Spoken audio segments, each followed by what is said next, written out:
Prime Minister, a serious question, I think one that is on a lot of our minds, which is how did your country give up guns? Oh, great. Okay, yes, I know there's a lot of interest in the US in this. I just have to explain one thing that helps you understand this story, which is that Australia has a system of compulsory voting. So it's not sort of compulsory to vote. What it is it's compulsory to be registered to vote, and on voting day you must go and get your ballot paper and you must put it in the ballot box. Now if you want to put it in blank because you don't like any of the alternatives, if you want to put a 4-letter word on it that best describes your attitude, then you are able to do that, but overwhelmingly people vote and they vote validly. So Australian politics, for all the kind of hyper-partisan flourishes, and we have as many of them as you do, maybe not quite so many, but you know what I mean, in the zone. For all of that, Australian elections are decided by the middle ground. You can't win unless Mr and Mrs Average decide that they're going to vote for you.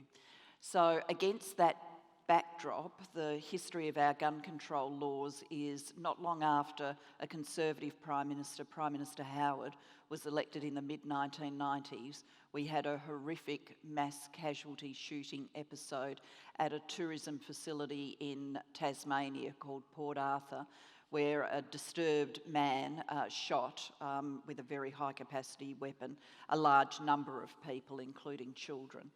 And the nation just reeled back in horror and wanted something done.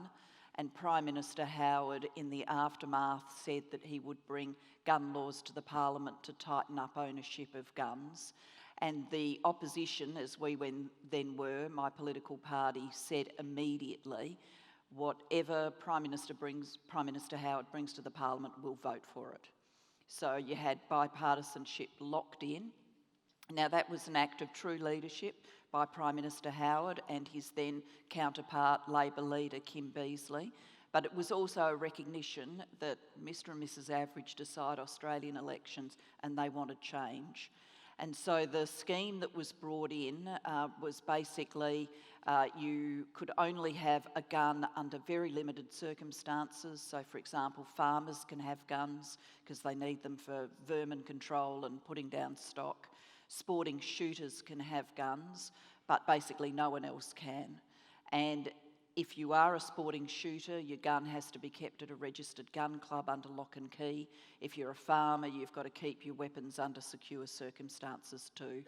And there was an amnesty period and a gun buyback, and more than 1 million weapons, and this was at the time Australia's population would have been around 20 million, more than 1 million weapons were surrendered in the gun buyback, and you got money to take your guns in, you were properly paid for them.